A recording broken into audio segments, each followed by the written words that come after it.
नमस्ते कमलेश सर। नमस्ते सेठी सर। स्वागत है आपका इंडियन बिजनेस टीवी पर। नमस्ते जी। नमस्कार जी प्रिया जी। कमलेश जी नमस्कार। नमस्ते। तो कमलेश जी आज क्या खबर देना चाहेंगे? Anything in specific that first you would like to talk about? Priya ji, specific तो हम सब जो अभी नई सरकार आई है जी। और आने वाले कुछ 20 एक दिन के अंदर हम्म। नया बजट को प्रेजेंट करेंगे। जी। तो लोगों की सबकी निगाहें उसके ऊपर टिकी हुई है। हम्म। और मैं ये कहूँगा कि जहाँ तक मार्केट का सवाल है, जी। तो सरकार की तो जो बजट की भूमिका रहेगी वो हम्म। प्रो डेवलपमेंट, प्रो ग्रोथ और ऑल राउंड ग्रोथ में कहूँगा, वैसी हम्म। एक बजट की पॉलिसी है। हम्म। तो मैं सोचता हूँ ये बजट एटलीस्ट मार्केट के लिए, फाइनेंशियल वर्ल्ड के लिए काफी अच्छा रहेगा, ये मुझे स्पेसिफिकली कहना है। हम्म। और दूसरा विषय में मैंने एक ये मेरे पास जानकारी थी हम्म। कि पिछले वर्ष में हम्म। भारत सरकार के पीएसयू के भी जी। कुछ बहुत ही अच्छी कंपनियों ने भारत सरकार को डिविडेंड पे किया है। जैसे हम्म। बीच में हमने ये पढ़ा था ना कि रिजर्व बैंक ने भी भारत सरकार को 2 लाख करोड़ से ज्यादा का कुछ डिविडेंड पे किया है। तो जी। वैसे बहुत सारे पीओसी भी अभी काफी हम्म। अच्छे प्रॉफिट करने लगे हैं। तो हम्म। मैं सोचता हूँ ये बजट में पीएसयू के लिए भी हम्म। कुछ नई बातें मिल सकती है अपने को। जी। और दूसरा कि मैं ये कहूँगा कि टैक्सेशन के बारे में हम्म। आप वजह कुछ भी कह लीजिए कि पिछले 5 7 वर्षों के अंदर टैक्सेशन पॉलिसीज के अंदर एक ट्रांसपेरेंसी आई है।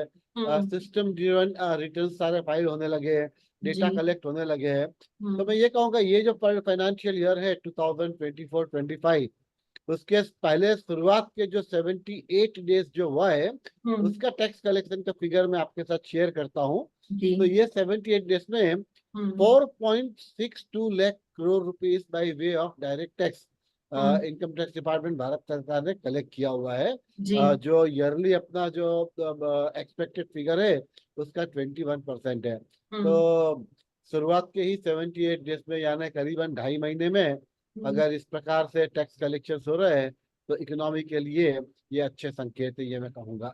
अच्छा। जी। और सर अगर बजट की बात करें तो आपके एक्सपेक्टेशंस क्या है 2024 बजट से?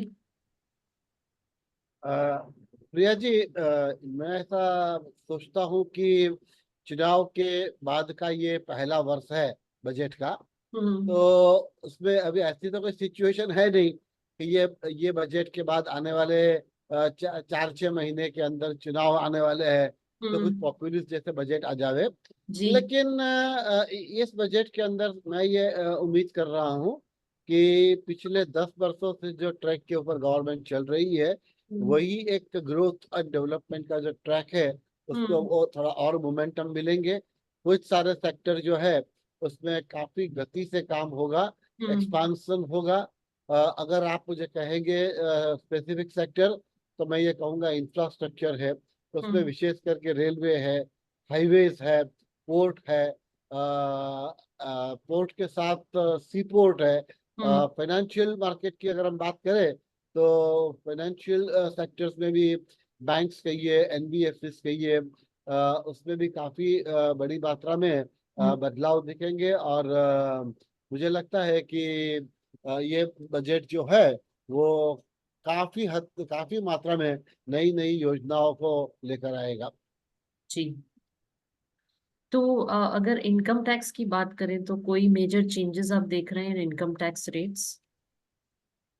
ये जी, इन सम सेक्शन ऑफ सोसाइटी में देख रहा हूँ कुछ लोग ऐसा एक्सपेक्ट कर रहे हैं हम्म। कि मिडिल क्लास पीपल को कुछ बड़ी रिलीफ दे दे, यानी एग्जाम्पशन की जो लिमिट है वो हम्म। 10 लाख 12 लाख जैसे कर दे। जी। लेकिन फ्रैंकली मुझे कोई बहुत बड़ा बदलाव उसमें नहीं लग रहा है। हम्म। एक 50,000 रुपया या 1 लाख रुपया का कहीं कोई छूट हुआ, या हम्म। कोई टैक्स के स्लैब में थोड़ा बहुत बदलाव किया, बाकी हम्म। मुझे बड़े पैमाने पे उसमें कोई बदलाव हो और हम्म। बड़े पैमाने में टैक्स पेयर्सों को बेनिफिट हो, ऐसा मुझे नहीं लगता। जी। और मैन्युफैक्चरिंग सेक्टर को लेकर आपको क्या लगता है कि बजट कुछ ऐसा बजट में होगा कि मैन्युफैक्चरिंग सेक्टर बूस्ट हो? अ, देखिए, एक जो गवर्नमेंट की पॉलिसी जो है मेक इन इंडिया की, जी। और उसमें भी स्पेसिफिकली अगर आपने देखा हो तो एक सेमीकंडक्टर के बारे में जब पिछले वर्षों में कुछ क्राइसिस हुई थी, जी। तो मुझे लगता है कि भारत सरकार बहुत ही इस मामले में गंभीर है। और मुझे लगता है कि मैन्युफैक्चरिंग सेक्टर्स के लिए भी वो लोग प्रोत्साहन देने के लिए कुछ नई स्कीम लेके आ सकते हैं, कुछ हम्म। नई पॉलिसी आ सकती है, हम्म। जिसमें जैसे कि स्टार्टअप को जो बेनिफिट मिलता है, उस प्रकार से कुछ मैन्युफैक्चरिंग सेक्टर्स को भी hmm. Easy access to the loans हो, उनके लैंड रिक्वायरमेंट्स हो, हम्म। और लेबर पॉलिसीज हो, वैसे बहुत सारी जो है ना वो बिजनेस फ्रेंडली होगी, ऐसा मेरा मानना है। जी। सेठी सर, आपके सवाल। मेरा सवाल एक है कि एक्सपोर्ट्स के लिए क्या सरकार कर रही है? मैन्युफैक्चरिंग तो एक बात हो गई, जी लेकिन एक्सपोर्ट्स ऐसे सेपरेट जो हमारे और बहुत से प्रोडक्ट्स हैं इंडिया में, जी। तो एक्सपोर्ट्स हमारे बढ़ नहीं रहे, चिंता का विषय है। हाँ, देखिए, एक्सपोर्ट के बारे में ये जो आप बताए ना, क्या होता है कि ग्लोबल मार्केट में जो एक अपनी भी एक कॉम्पिटिटिवनेस होनी चाहिए ना, उस लेवल के ऊपर आना चाहिए हमको। जैसे कि जापान है, चाइना है, और कोरिया है। तो मुझे ऐसा लग रहा है कि भारत सरकार जहाँ तक एक्सपोर्ट को बढ़ावा देने के लिए जो कुछ भी संभव प्रयास करती है, वो करती रहेगी। इसमें एक ही होगा कि एक एक्सपोर्टर्सों के लिए कोई ऐसी स्कीम हो कि जिसमें उनको एक एक्सपोर्ट बिजनेस बढ़ाने के लिए एक मौका मिले, एक अवसर मिले। वैसा कुछ भारत सरकार करे, ऐसी मेरी धारणा है, उम्मीद है। लेकिन देखते हैं, साथ साथ जो मैंने आपको कहा ना कि हमारे प्रोडक्ट को भी थोड़ा ग्लोबल कॉम्पिटिटिवनेस में उतरना पड़ेगा। तो प्रोडक्ट की इन टर्म्स ऑफ, मैं तो क्वालिटी भी कहूंगा, और in terms of the price also, उसमें थोड़ा एक अपना मैन्युफैक्चरिंग सेक्टर एक्सपोर्ट यूनिट पे थोड़ा ध्यान देंगे तो लगता है कि सरकार की ओर से एक्सपोर्ट को बिल्कुल प्रोत्साहन मिलेगा। आपके हिसाब से कौन सी ऐसी शॉर्ट कमिंग्स हैं बजट में, शॉर्ट कमिंग्स क्या आ सकती हैं कि देखिए, जहाँ बजट में सरकार को मुश्किल पड़े? जा नहीं, बजट का अगर आप उसे शॉर्ट कमिंग कहे तो शॉर्ट कमिंग, या मैं ये कहूँ कि बाजार जो एक्सपेक्ट कर रहा है, क्या होता है कि भारत सरकार का ये नई टर्म का पहला बजट है। दूसरा, भारत सरकार के अपने बहुत सारे प्रोजेक्ट जो है, वो प्रोजेक्टों की फंडिंग के लिए बहुत सारे स्कीमें, जैसे मैंने आपको बताया था पिछले बार भी प्रधानमंत्री जी ने 80 करोड़ गरीबों के लिए मुफ्त अन्न की योजना चालू रखी है आने वाले और 5 साल के लिए। बहुत से ऐसे प्रोडक्ट है, सेक्टर है जहाँ सब्सिडीज चालू है। गवर्नमेंट के अपने डिफेंस के लिए एक्सपेंसेस है। तो भारत सरकार जितना भी हम सोच रहे हैं कि बजट में टैक्स पेयर्सों को या अलग अलग प्रकार के इंडस्ट्रीज को, चैम्बर ऑफ कॉमर्स जो उम्मीद लगा के बैठे हैं कि हमको बहुत सारे बेनिफिट्स मिलेंगे, तो वैसा मैं नहीं मानता, इतना नहीं होगा। और क्योंकि it is a very balancing जो करना होता है ना किसी भी सरकार के लिए, it's a very challenging task होता है, क्योंकि एक और सरकार को अपने सारे प्रोजेक्टों को रन करने के लिए फंड की आवश्यकता होती है, और वो फंड आएगा टैक्सेशन कलेक्शन से ही आएगा। और दूसरी ओर लोगों की बहुत अपेक्षाएं होती है, हर सेक्टर के लोगों की अपेक्षा होती है कि सरकार से हमको इस बार बजट में ये बेनिफिट मिले। तो ये दोनों के बीच में बैलेंसिंग करना एक चैलेंजिंग जॉब है। लेकिन बड़ी मात्रा में किसी भी सेक्टर को कोई बहुत बड़ा लाभ हो। अब देखिए, एक आपने देखा हो तो बजट के पहले ही एटलीस्ट भारत सरकार ने किसानों के लिए मिनिमम सपोर्ट प्राइस जब 13-14 धान्य के कर दिए, तो भारत सरकार ने एक प्रकार से तो एक पॉलिसी मैटर की आप कह लीजिए कि किसानों के, फार्मर्स के बेनिफिट्स के लिए, फार्मरों की इनकम बढ़े, उन लोग का तो टारगेट दुगना करने की है। लेकिन मैं तो ये कहूँगा इनकम बढ़े, उसके लिए सरकार ने ये कदम उठाने की शुरुआत की है। तो वैसे बहुत सारे डेवलपमेंट के काम जो होंगे जिसमें फंड की आवश्यकता होगी, और इसके लिए सभी प्रकार के इंडस्ट्रीज को, इंडिविजुअल्स को भी टैक्सेशन के अंदर कोई बहुत बड़ा बेनिफिट मिले, ऐसा मैं नहीं मानता। आपको क्या लगता है कमलेश जी, बजट कोई थीम पर रहेगा? जीएसटी पर, टैक्स पर? कोई मेजर इशू है जिससे देख के आपको लगता होगी कोई स्पेशल थीम को एड्रेस करेंगे, या कोई मेजर इशू है गवर्नमेंट के पास उस पर बात करेंगे, उसके लिए कुछ लाएंगे सोल्यूशन वगैरह? ये ऐसे देखिए ही बजट रहेगा? देखिए, one one of the theme which is consistent, मैं ये कहूंगा कि वाइल फ्रेमिंग द बजट, एक चीज बिल्कुल गवर्नमेंट के एजेंडा में क्लियर है कि it is growth and development oriented budget. पहली बात तो फोकस तो इसके ऊपर ही रहेगा कि हर क्षेत्र के अंदर, और जिसमें ज्यादा जरूरत हो वहां ज्यादा, लेकिन डेवलपमेंट और ग्रोथ वो सबसे पहले बेसिक थीम रहेगा ये बजट के लिए। जहां तक आपने टैक्सेशन पॉलिसी की बात की, तो देखिए अभी भी इनकम टैक्स के लिए ओल्ड रिजीम और न्यू रिजीम दोनों चल रहे हैं।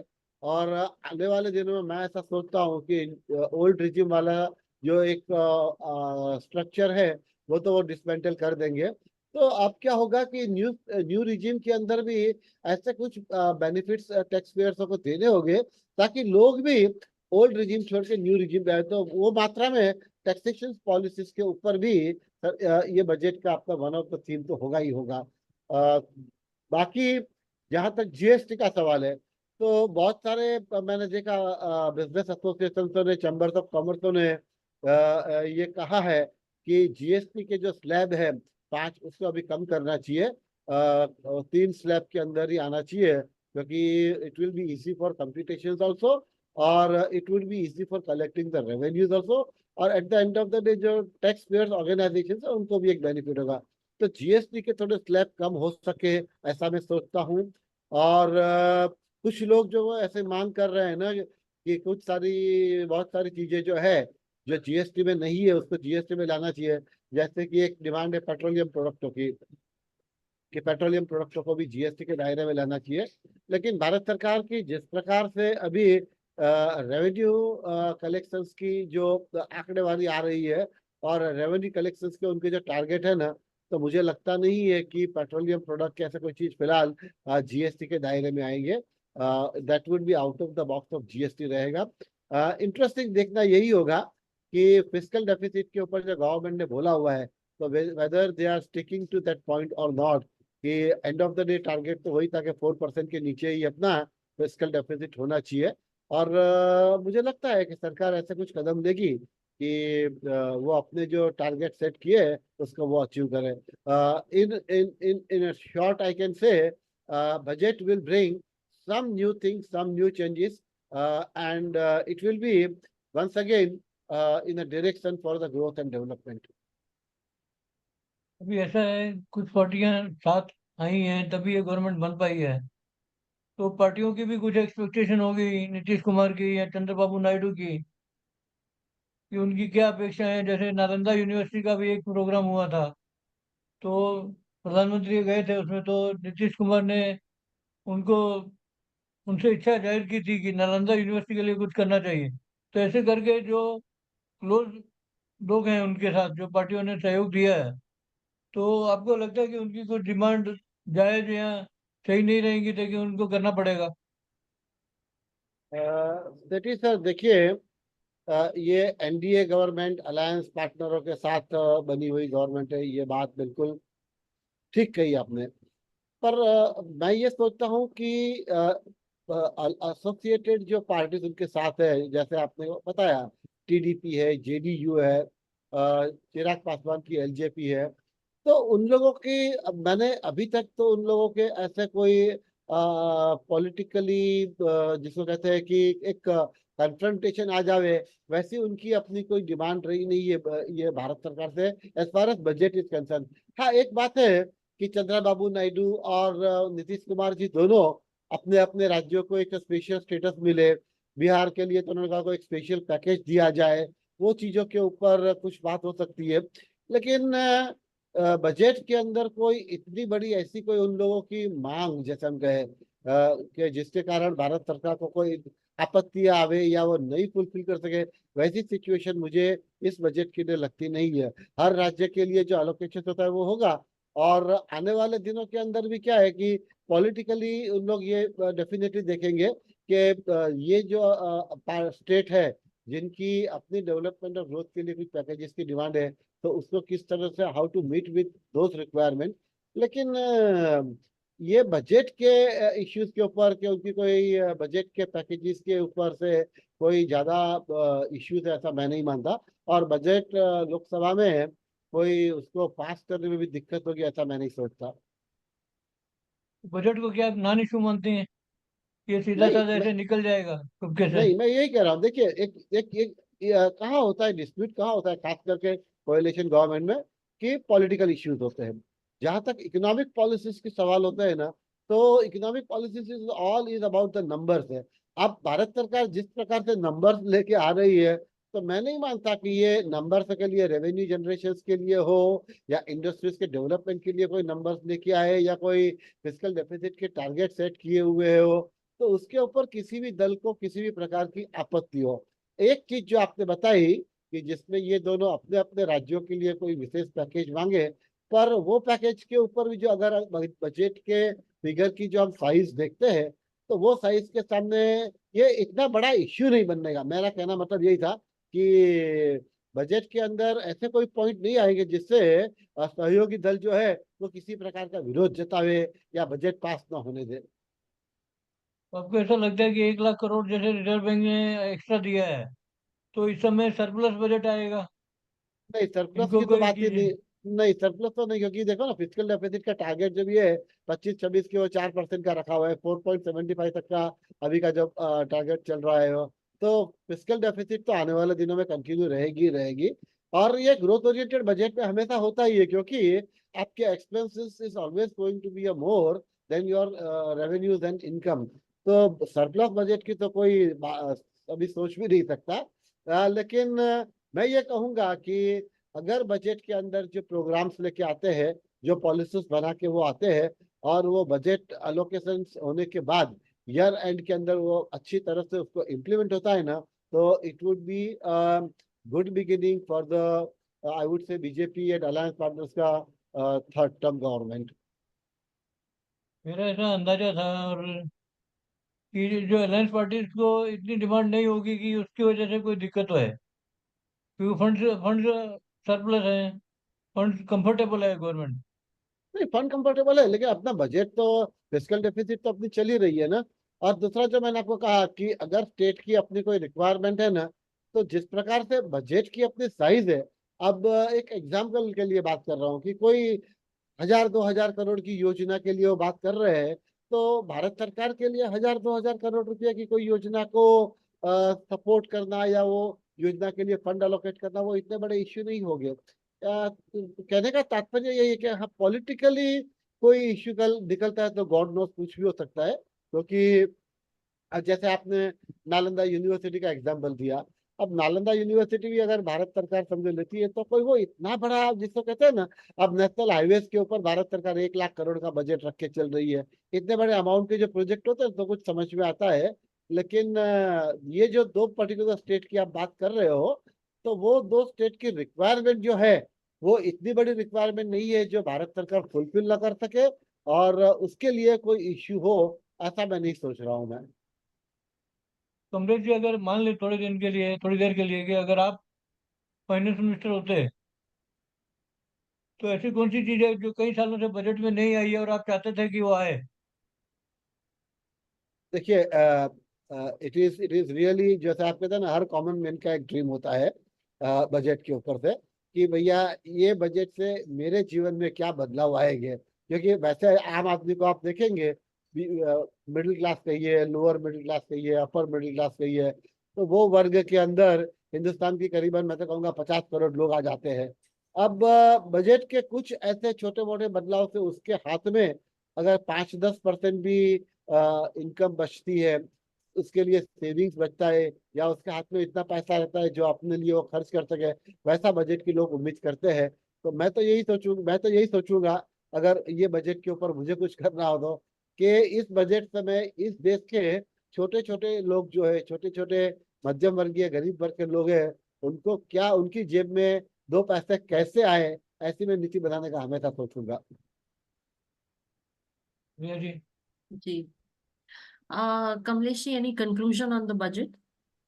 नहीं, बस प्रिया जी, हमने काफी आपके जो जी क्वेश्चंस भी आपके सेटने के बहुत अच्छे रहे। जी। और बजट के लिए लोगों की जो आम धारणा है वैसी धारणा मेरी भी है। और मैं ये सोचता हूँ कि इस पर्टिकुलरली ये 5 साल के टर्म में 3.0 मोदी टर्म जिसे हम कहते हैं, जी। ये 5 साल के अंदर हम्म इकोनॉमिक रिफॉर्म्स और ग्रोथ एंड डेवलपमेंट के जो काम है ना, वो हम्म। थोड़ी स्पीड से होगा।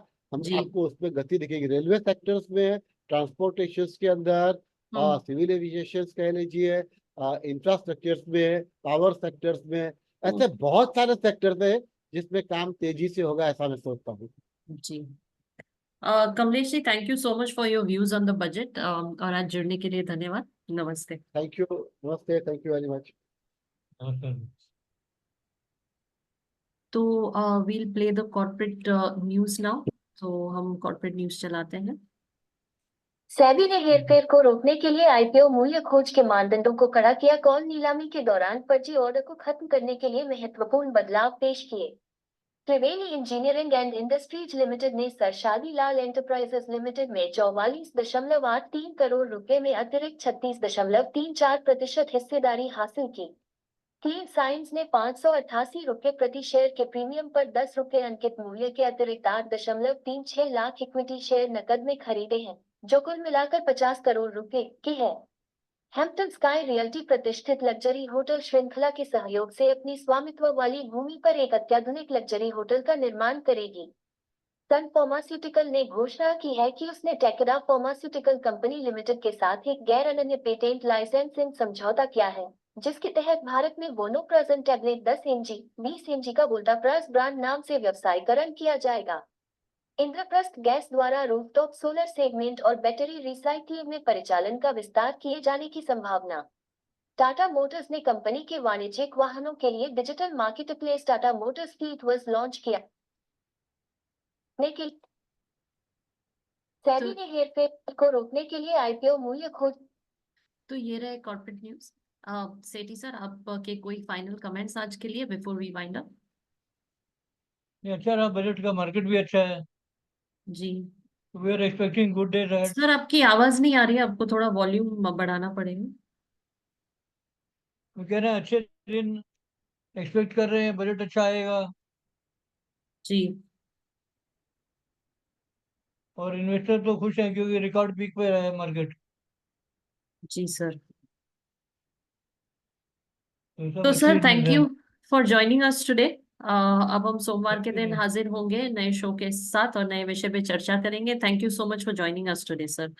नमस्ते। थैंक यू, नमस्कार।